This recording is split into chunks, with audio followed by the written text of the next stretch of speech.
Veneto 1729 nuovi contagi, ma la curva delle terapie intensive cresce molto più lentamente. Sì a misure sul piano sanitario, dice il presidente Zaia, ma no al lockdown in Veneto. Pronta la bozza del nuovo DPCM verso la chiusura di palestre, piscine, stop a bar e ristoranti a partire dalle 18 e nei giorni festivi. Per le scuole superiori didattica a distanza al 75%. Festa senza mascherine e distanziamento in un bar di Piove di Sacco nel Padovano. Intervenuti i carabinieri che hanno identificato una trentina di giovani tra i 16 e i 24 anni, multa e stop al locale.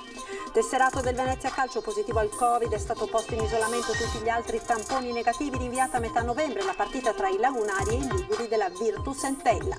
Respinta l'istanza dell'avvocato di Consoli, si è tenuta a Treviso l'udienza preliminare del processo per il crack Veneto Banca, 500 le richieste di costituzione di parte civile.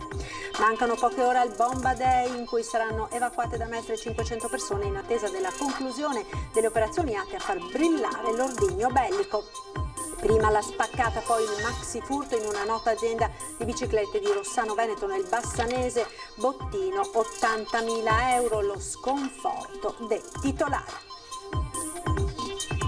E ben ritrovati con l'edizione del Veneto dei nostri telegiornali. L'avete sentito dai titoli, crescono i contagi anche nella nostra regione, ma sono ore di attesa queste per capire quelle che saranno le nuove misure contenute nel DPCM al vaglio del Consiglio dei Ministri. In questo momento ci sono soltanto delle bozze che stanno uscendo appunto con indiscrezioni relative a quelli che potrebbero essere i provvedimenti che entreranno appunto nel nuovo decreto del Presidente del Consiglio dei Ministri. Si va dalla didattica a distanza al 75% nelle scuole superiori, quindi un 25% in presenza su tutto il territorio nazionale, mentre l'attività didattica ed educativa per il primo ciclo di istruzione, quindi materne, elementari e medie, continuerà a svolgersi in presenza. Poi altro aspetto riguarda i concorsi, stop a concorsi pubblici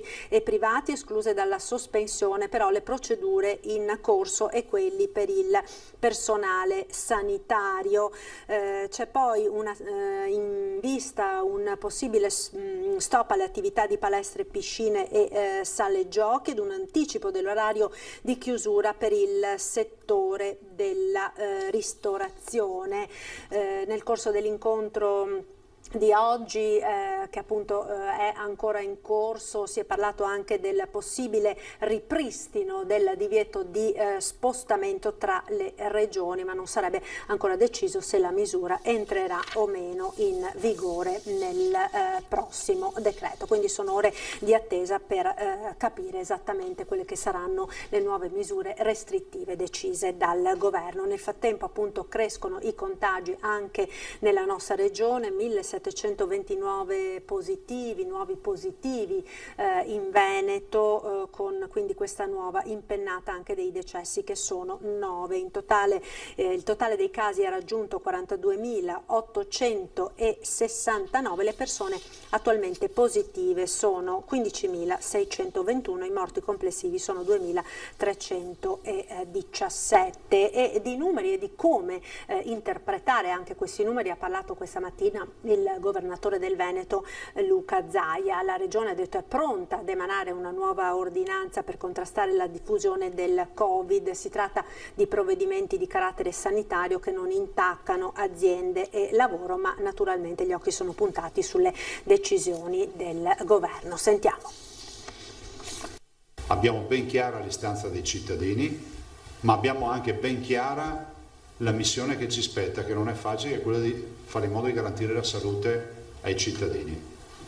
E il punto di equilibrio è ovviamente rappresentato dalla sostenibilità, perché non si può morire di virus per tenere tutto aperto, ma non si può morire di fame per non avere virus. Non un lockdown, non un'ordinanza su fronti che riguardano il lavoro o le aziende, ma provvedimenti sostenibili e praticabili sul fronte della sanità pubblica.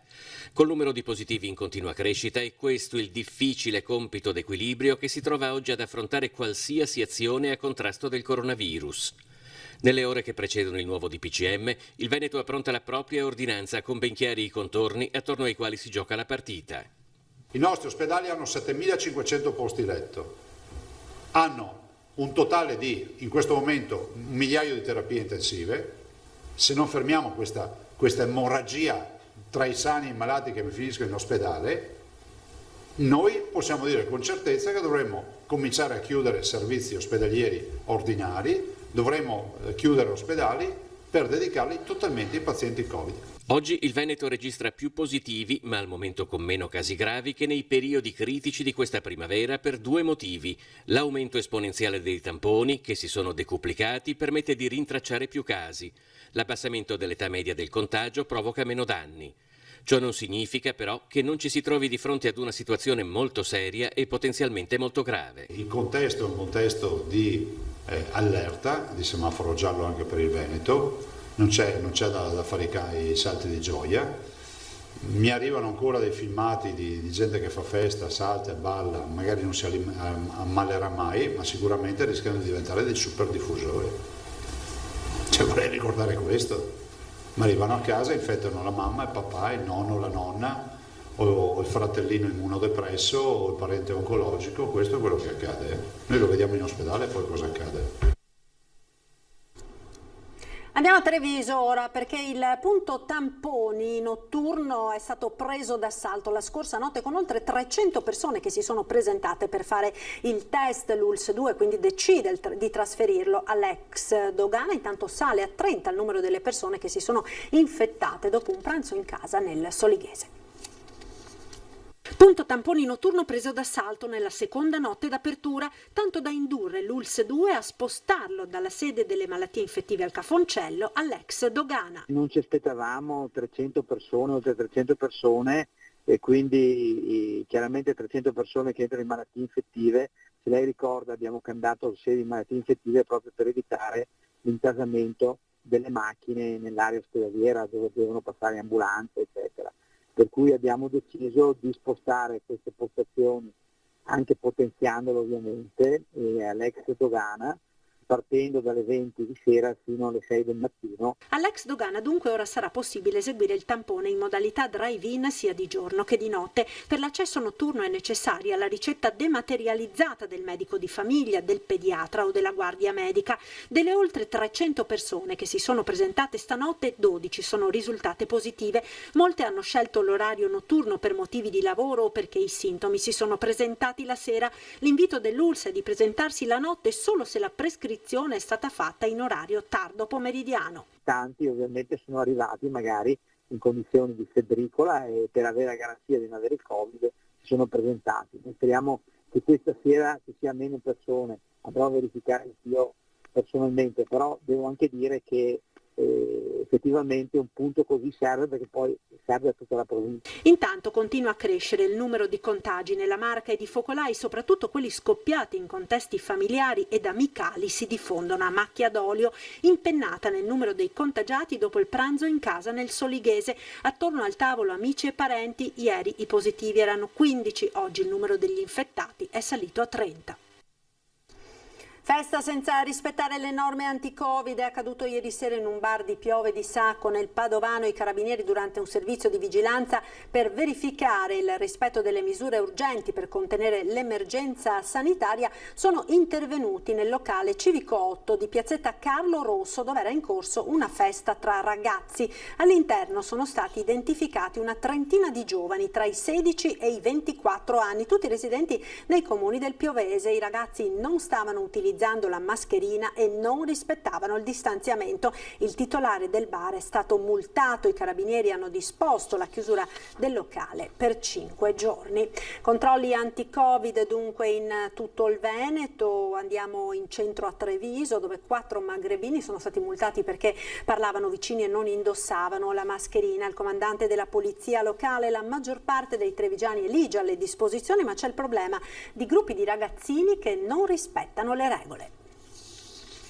Il comando di polizia locale ha intensificato i controlli già a partire da ieri sera con 2 pattuglie, altre 2 pattuglie saranno in servizio questa sera per lo stesso motivo e altre 3 pattuglie saranno in servizio piedato oggi pomeriggio lungo le vie principali di Treviso per verificare che tutti rispettino quelle che sono le prescrizioni di legge. Mascherine indossate correttamente, obbligo di distanziamento e niente assembramenti. Sono stati intensificati a Treviso i controlli della polizia locale per verificare il rispetto delle norme anti-Covid, soprattutto nei fine settimana.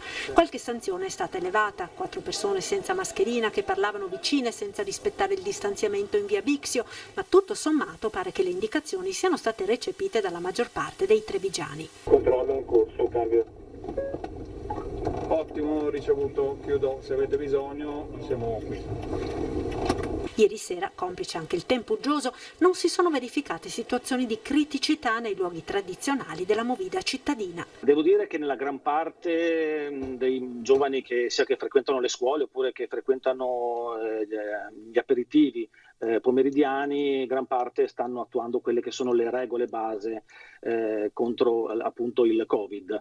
C'è ancora una piccola percentuale di giovani, giovanissimi soprattutto, che non si attengono alle regole, per cui su questi faremo sicuramente un'opera di sensibilizzazione e di informazione. C'è dunque in città il problema dei gruppi di ragazzini che soprattutto il pomeriggio pensano di potersi comportare come se il Covid non ci fosse. La polizia locale si sta impegnando in un lavoro di informazione e sensibilizzazione prima di staccare le multe, anche perché le sanzioni sono una bella stangata da 400 a 1000 euro. Anche i giovani, giovanissimi, quindi dai 14 anni in su, devono sapere che le regole vanno applicate anche a loro. Quindi per evitare sanzioni che poi dovranno essere pagate dai genitori, ecco, facciamo questa opera di sensibilizzazione. Situazione regolare, cambio. Ottimo, grazie, ricevuto. Chiudo. 4 casi di positività al Covid in un liceo alle porte di Padova. La scuola avvisa l'ULSS fin dal manifestarsi del primo caso lunedì scorso, ma ad oggi i servizi di igiene pubblica non si sono ancora attivati, i genitori sconcertati. 4 casi positivi al Covid in una scuola superiore e per una intera settimana senza una telefonata di risposta dalla ULSS. Alla sede di Cadoneghe, cintura urbana di Padova, del liceo Concetto Marchesi, in una classe di 23 alunni, 3 ragazzi e una insegnante sono risultati positivi al Covid. Il primo caso sabato scorso, 17 ottobre. I genitori fanno sapere che la scuola chiama la ULSS appena possibile, lunedì 19. Richiama il servizio igiene pubblica martedì 20 per il secondo caso e giovedì 22 per il terzo. Nessuno risponde al referente Covid di scuola fino a sabato 24 mattina. Abbiamo una classe di 23 ragazzi, siamo a casa con tutti i nostri figli e quello che noi ci sentiamo di dire è che siamo l'emblema di un tracciamento che non esiste e questo secondo noi è stato un grosso problema, anche perché noi abbiamo quello che consideriamo un focolaio, cioè abbiamo 3 persone, 3 alunni infetti, un insegnante di classe infetta, una famiglia di una ragazza contagiata e quindi ci chiediamo come sia possibile che non sia successo niente. Dal 17 ad oggi sono passati tanti giorni, poi ci chiediamo come mai i casi aumentano così velocemente e senza motivo apparente.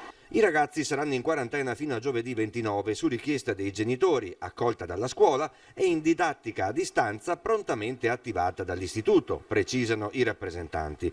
Restano le domande. Il SISP non si sarebbe dovuto precipitare al Marchesi per fare subito i tamponi rapidi a tutti?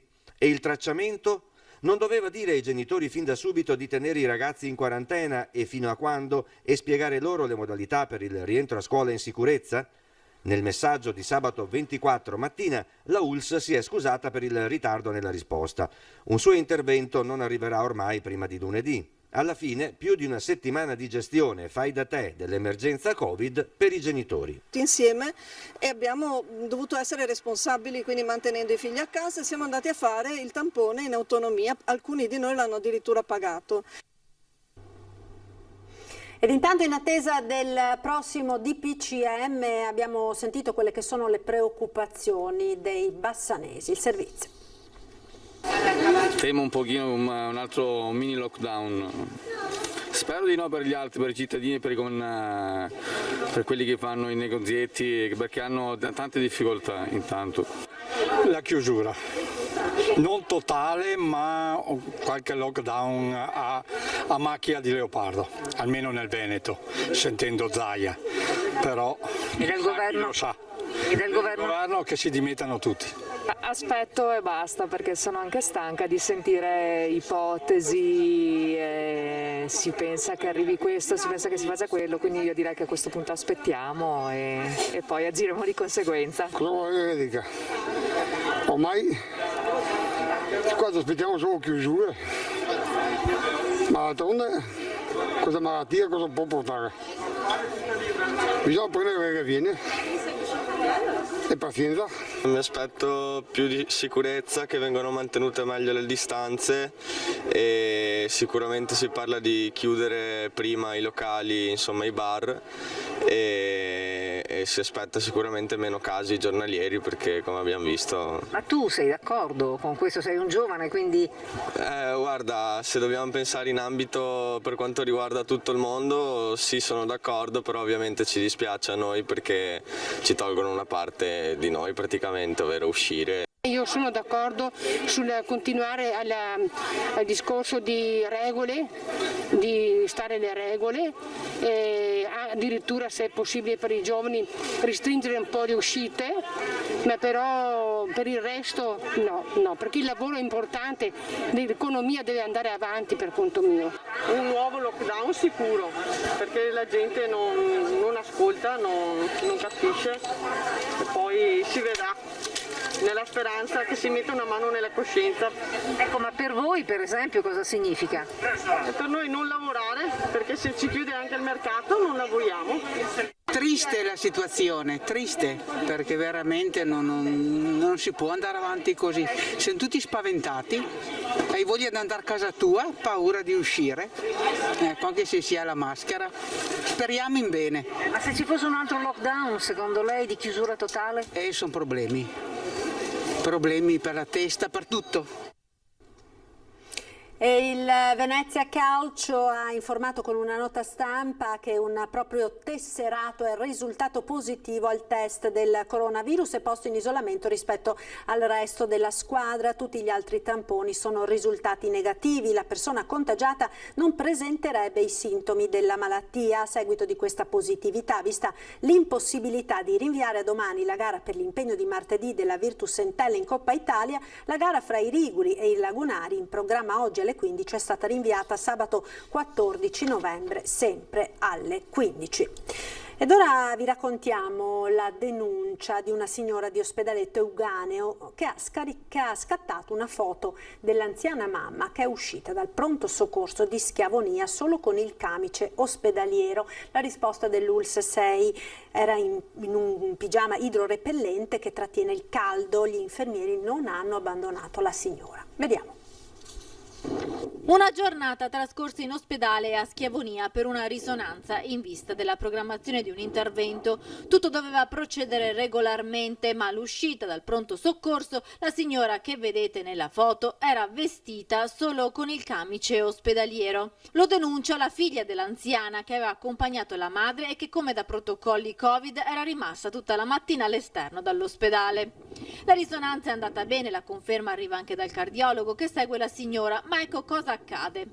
Anche mia mamma dà un colpo di tosse, questo è quello che mi viene riferito da mia sorella, e viene portata immediatamente al triage, però non ci dicono per quale motivo, se per accertamenti, per il tampone, non ci dicono niente. Viene portata al triage del pronto soccorso, mia sorella rimane fuori perché sapete benissimo che dentro non si può stare, con il telefono in mano, perché loro dicono appena abbiamo novità o qualche comunicazione da darvi facciamo un colpo di telefono. Ilenia è rimasta tutto il giorno in contatto telefonico con la sorella che era all'esterno dell'ospedale. Dopo alcune ore senza informazioni e un paio di telefonate al pronto soccorso, l'anziana mamma viene fatta uscire, sempre come previsto dai rigidi protocolli di sicurezza, da un'uscita preposta nella retro del triage. Va lì vicino con la macchina, al che vede mia mamma uscire con la carrozzina nuda, con questo camice, praticamente per me nuda perché aveva questo camice addosso, che è quello che ti mettono normalmente prima di un intervento, e l'hanno mandata fuori così. E Mia sorella ha dovuto accendere il riscaldamento della macchina, vestirla in macchina. Quando gli ha chiesto spiegazioni abbastanza alterata gli hanno risposto che non avevano tempo. Salita in macchina, l'anziana viene vestita dalla figlia che scatta la foto. Però mia mamma tremava, aveva freddo, tutta agitata, perché comunque era anche dal giorno prima che non mangiava per questa serie di esami. Ilenia è arrabbiata e chiede spiegazioni per questa vicenda. Abbiamo chiesto subito una risposta all'USL Sayogania che smentisce che la signora sia stata abbandonata a se stessa.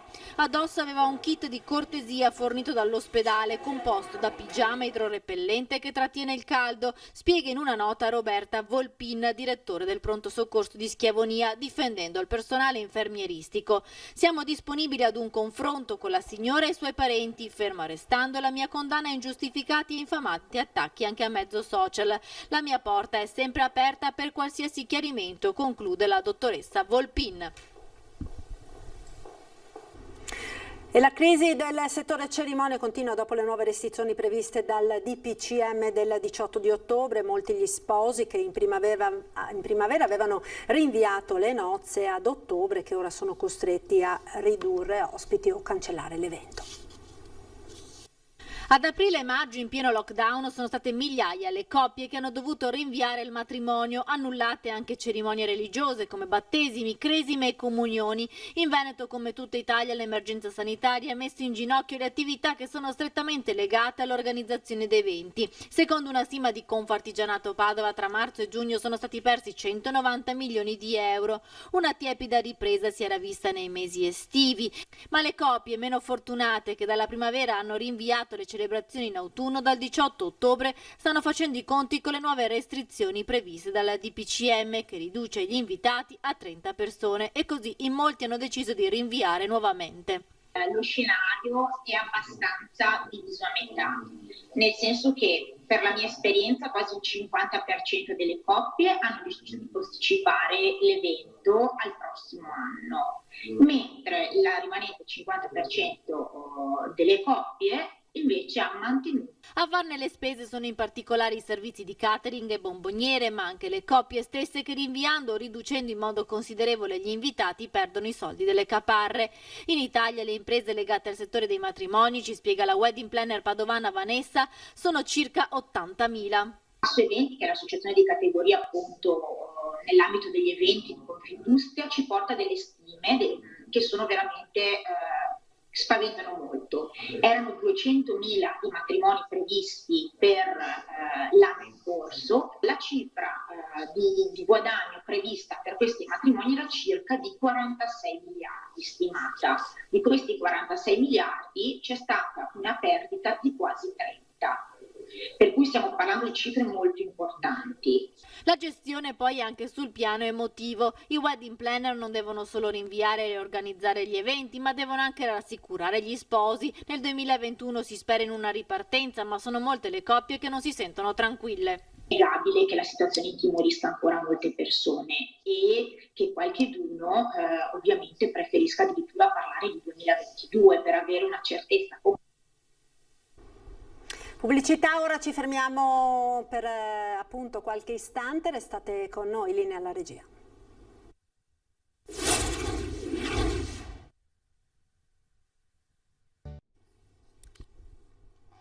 Ed eccoci nuovamente in studio con l'edizione del Veneto dei nostri telegiornali. 100 avvocati in coda stamane davanti al Tribunale di Treviso per depositare 500 richieste di costituzione di parte civile nel processo a Veneto Banca. Del tutto inaspettata infatti è arrivata la notizia del rigetto da parte del GUP Zulian dell'istanza di legittimo impedimento inviata l'altro ieri dal difensore di Vincenzo Consoli, che ha dichiarato aperta, quindi il GUP ha dichiarato aperta l'udienza preliminare. Dunque è cominciato il procedimento contro l'ex di Veneto Banca, udienza aggiornata al prossimo 31 ottobre. Mancano poche ore al Bomba Day in cui saranno evacuate 500 persone da Mestre in attesa delle conclusioni delle operazioni per far brillare l'ordigno bellico. Vediamo. Mancano poche ore al secondo Bomba Day dell'anno, ma dalle proporzioni più ridotte, visto che riguarderà l'evacuazione in un raggio di 468 metri da via Torino a Mestre, l'area di cantiere per la costruzione dello studentato dell'Università Ca' Foscari, dove è stato rinvenuto l'ordigno bellico. Un briefing nella caserma dei Vigili del Fuoco alle 6 del mattino e poi si partirà con le operazioni per il disinnesco. Sarà un raggio di 468 metri dal punto di ritrovamento dell'ordigno. Le operazioni inizieranno circa alle 6 di mattina, sperando di concludersi intorno alle 13, 13:30. 500 le persone che saranno evacuate, seguite da 90 volontari. Polizia locale e di Stato faranno servizio antisciacallaggio nell'area evacuata. I cittadini possono trovare un punto d'accoglienza in Viale San Marco presso la parrocchia San Giuseppe. Il centro sarà gestito dai volontari della Protezione Civile, che ringrazio. È disponibile lo 041 041, il contact center del Comune di Venezia, per dare informazioni ai cittadini e anche per aiutare chi ha difficoltà di spostamento o di organizzazione. Faremo ulteriori punti informativi presso la stazione di Venezia, Santa Lucia e di Mestre per informare i cittadini sui possibili disagi. Stessa cosa anche a Piazzale Roma e lungo il canale San Secondo. A partire dalle 6:30 non sarà più possibile il transito automobilistico su Via della Libertà, nel tratto compreso tra il cavalcavia di San Giuliano e il cavalcavia Rizzardi. I collegamenti tra Venezia e la terraferma saranno comunque assicurati attraverso il cavalcavia di San Giuliano. Il collegamento ferroviario tra Venezia e Mestre sarà invece interrotto a partire dalle ore 6:30. Qui alle mie spalle inizierà l'attività di despollettamento dell'ordigno bellico che è stato ritrovato, un ordigno di 500 libbre della Seconda Guerra Mondiale, e gli artificieri dell'8° reggimento disinnescheranno l'ordigno attraverso il despollettamento, ovvero tolgono le spolette, che sono gli inneschi che, qualora accidentalmente fatti saltare, farebbero esplodere l'ordigno. Una volta despolettato sarà trasportato in camion e poi fatto brillare in mare aperto di fronte alla bocca di porto di Malamocco, a cura del gruppo operativo subacquei Nucleo SDAI della Marina Militare di Ancona. Ed ancora cronaca, furto con spaccata in una celebre azienda del settore ciclistico a Rossano Veneto. Ci sarebbe una banda ben organizzata dietro al furto messo a segno tra mercoledì e giovedì nel capannone della Cicli Mondial in zona artigianale di Rossano Veneto. I malviventi, attrezzati di arnesi e mezzi di trasporto, hanno tagliato la recinzione del confine con una ditta verso l'ingresso secondario lontano dalla strada. Una volta entrati hanno disattivato linee elettriche, telefoniche e divelto le telecamere di sorveglianza, asportando almeno una decina di bici già assemblate e pronte per la vendita, motori elettrici per velocipedi, cambi e altro materiale, per un danno stimato di circa 80.000 euro. Il sistema di allarme non è entrato in funzione e il danno è coperto da assicurazione. Uno dei titolari, in partenza per una consegna fuori Veneto, era passato di fronte all'ingresso principale proprio nel corso della notte, ma non aveva notato nulla di strano. La banda, prima di intrufolarsi, ha rotto parzialmente molti vetri per capire dove andare a colpo sicuro. In sopralluogo i carabinieri di Bassano e di Rosà, che hanno acquisito le immagini delle telecamere circostanti. Ce ne vorrebbe qualcuna in meno ai semafori, qualcuna in più anche in questa zona, ci raccontano i titolari, che invocano certezza della pena e hanno intenzione di continuare a lavorare superando lo sconforto del brutto momento. Ed era l'ultimo servizio, grazie per essere stati con noi. Vi lascio come sempre alle previsioni del tempo con il nostro meteo. Buon proseguimento, arrivederci.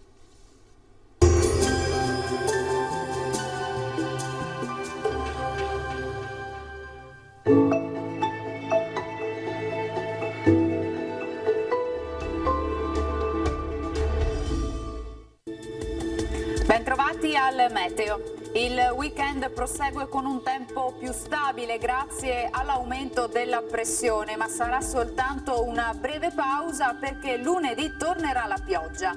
Nel dettaglio sul Veneto, la grafica di domenica 25 ottobre ci mostra una situazione tutto sommato buona. Il tempo migliora e la giornata sarà per lo più soleggiata, precipitazioni assenti. Sulla pianura alternanza di nuvole e rasserenamenti con delle nebbie al mattino. Temperature minime tra 8 e 12 gradi, massime invece tra i 17 e i 20 gradi all'incirca. Ci spostiamo ora sul Friuli Venezia Giulia, tanto sole su tutti i settori, cielo al massimo poco nuvoloso, in nottata primi piovaschi. Temperature minime fino a 13 gradi, massime sui 19 gradi. Infine uno sguardo alla situazione del Trentino Alto Adige, anche qui bel tempo soleggiato ovunque, non sono previste precipitazioni particolarmente degne di nota. Temperature minime sui 7-8 gradi, massime sui 17-18 all'incirca. Dal meteo per ora è tutto, io vi auguro un buon proseguimento in compagnia di Antenna 3.